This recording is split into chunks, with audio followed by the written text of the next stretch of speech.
ആശാവർക്കർമാരുടെ സമരത്തെ വീണ്ടും തള്ളി CPM. പാർട്ടി കോൺഗ്രസ് വേദിയിൽ ആന്ധ്രാപ്രദേശ് പ്രതിനിധിയുടെ വിമർശനത്തിന് TN സീമയാണ് മറുപടി പറഞ്ഞത്. സർക്കാരിനെ അപകീർത്തിപ്പെടുത്താനുള്ളതാണ് ആശാ സമരമെന്ന് TN സീമ പറഞ്ഞു. രാഷ്ട്രീയ മുതലെടുപ്പിന് വേണ്ടിയാണെന്നും TN സീമ പറഞ്ഞു.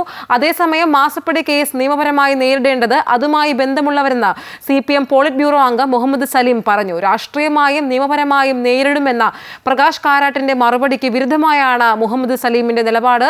KK പ്രശാന്ത് ചേരുന്ന വിശദാംശങ്ങളുമായി. പ്രശാന്ത്, ആശാ വർക്കർമാരുടെ സമരം 54 ദിവസം പിന്നിടുകയാണ്. ഇവിടെ ആരോഗ്യമന്ത്രിയുമായി ബന്ധപ്പെട്ട് ചർച്ചയ്ക്ക് അവർ വീണ്ടും തയ്യാറായി നിൽക്കുമ്പോഴാണ് TN സീമ ഈ ഒരു സമരം രാഷ്ട്രീയ പ്രേരിതം എന്നൊക്കെ പറയുന്നത്.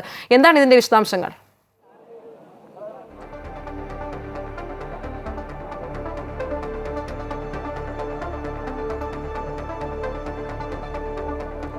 ഐശ്വര്യ, CPMന്റെ പാർട്ടി കോൺഗ്രസുമായി ബന്ധപ്പെട്ട രണ്ട് കാര്യങ്ങളാണ്. ഒന്ന്, ആശാ സമരവുമായി ബന്ധപ്പെട്ട തെലങ്കാനയിൽ നിന്നുള്ള പ്രതിനിധികളാണ് വിമർശനം ഉന്നയിച്ചത്. ഇടതുപക്ഷ സർക്കാരിന് ചേർന്ന രീതിയല്ല ആശാ സമരവുമായി ബന്ധപ്പെട്ട ഇപ്പോൾ നടക്കുന്നത്. പ്രത്യേകിച്ച് ആ സമരം വളരെ പെട്ടെന്ന് അവസാനിപ്പിക്കേണ്ടതായിരുന്നു. കൃത്യമായ നടപടികളിലേക്ക് പോകുക, അവരുമായി ചർച്ച ചെയ്ത് പ്രശ്നം പരിഹരിക്കുകയാണ് വേണ്ടിയിരുന്നത്. പക്ഷേ അവിടെ ആ സമരം 50 ദിവസം പിന്നിട്ടു. മാത്രമല്ല, മുടിമുറിച്ച് സമരം ചെയ്യേണ്ട അവസ്ഥയിലേക്ക് ആശമാരെ എത്തിച്ചത് എന്തിൻ്റെ അടിസ്ഥാനത്തിലാണെന്ന വിമർശനമായിരുന്നു ഉണ്ടായിരുന്നത്. സർക്കാരിൻ്റെ ഭാഗത്തു നിന്ന് കാര്യക്ഷമമായ ഇടപെടൽ അക്കാര്യത്തിൽ ഉണ്ടായില്ല എന്ന വിമർശനമാണ് ആന്ധ്രാപ്രദേശിൽ നിന്നുള്ള പ്രതിനിധി രമാദേവി പങ്കുവെച്ച. അതിനുള്ള മറുപടി തുടർന്ന് കേരളത്തിന് വേണ്ടി ചർച്ചയിൽ പങ്കെടുത്ത TN സീമ ആ ചർച്ചയിൽ തന്നെ മറുപടി പറയുന്ന ഒരു സാഹചര്യം ഉണ്ടായി. ഒരു ഘട്ടത്തിലും സർക്കാർ ആ സമരത്തെ തള്ളി പറഞ്ഞില്ല. പക്ഷേ ആ സമരത്തിന് രാഷ്ട്രീയ ലക്ഷ്യങ്ങളുണ്ട്. SUCI ആണ് സമരം നടത്തുന്നത്. സർക്കാരിന് ചെയ്യാൻ പറ്റുന്ന എല്ലാ കാര്യങ്ങളും അതുമായി ബന്ധപ്പെട്ട് ചെയ്തിട്ടുണ്ട്. ഓണററിയം ഏറ്റവും കൂടുതൽ കൊടുക്കുന്നത് കേരള സർക്കാരാണ്.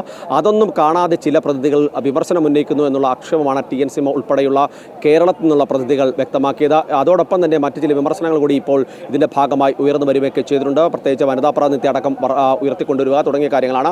ഏതായാലും ഈ രാഷ്ട്രീയ അവലോകന റിപ്പോർട്ടിന്മേലും രാഷ്ട്രീയ പ്രമേയത്തിലുമുള്ള ചർച്ച അവസാനിച്ചിരിക്കുന്നു. ഇനി സംഘടനാ റിപ്പോർട്ടിലേക്കാണ് കാര്യങ്ങൾ കടക്കാനുള്ളത്. മറ്റൊരു പ്രധാനപ്പെട്ട കാര്യമെന്ന് പറയുന്നത്, നമുക്കറിയാം ഏറ്റവും പ്രധാനമായി ഇപ്പോൾ കേരളം ചർച്ച ചെയ്തുകൊണ്ടിരിക്കുന്നത് മാസപ്പടി കേസുമായി ബന്ധപ്പെട്ട വിഷയമാണ്. ആ വിഷയത്തിൽ രാവിലെ മാധ്യമങ്ങളെ കണ്ട പാർട്ടി പോളിറ്റ് ബ്യൂറോ കോർഡിനേറ്ററായ പ്രകാശ് കാരാട്ട് പറഞ്ഞത് രണ്ട് തരത്തിലും ആ വിഷയത്തിൽ പിന്തുണയുണ്ടാവും. അത് നിയമപരമായും രാഷ്ട്രീയമായും വിഷയത്തെ നേരിടും എന്നുള്ളത് തന്നെയാണ്. ഇന്നലെ അത് MA ബേബിയും പറയുന്ന സാഹചര്യം ഉണ്ടാകുന്നു. ആ വിഷയത്തിൽ കേരളത്തിന് മനസ്സിലാക്കുന്നില്ല. കേരളത്തിനൊപ്പം നിൽക്കുന്ന പിണറായി വിജയനോടൊപ്പം നിൽക്കുന്ന ആളുകളെല്ലാം തന്നെ ഒരേ നിലപാട് സ്വീകരിക്കുമ്പോൾ മുഹമ്മദ് സലീം അതിനകത്തൊരു വ്യത്യസ്തമായ നിലപാട് ഇപ്പോൾ മുന്നോട്ട് വെച്ചിരിക്കുന്നു. അതായത് ഈ വിഷയത്തിൽ എടുക്കേണ്ട നിയമനം, അതായത് നിയമപരമായി എടുക്കേണ്ട നടപടികൾ സ്വീകരിക്കേണ്ടത് ആ കേസുമായി ബന്ധപ്പെട്ട അല്ലെങ്കിൽ കേസ് നേരിടുന്ന ആളുകളാണ്. അവിടെ പാർട്ടിക്ക് പങ്കില്ല.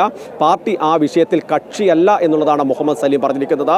അതുകൊണ്ട് തന്നെ രാഷ്ട്രീയമായി നേരിടേണ്ട വിഷയം രാഷ്ട്രീയമായി തന്നെ നേരിടും.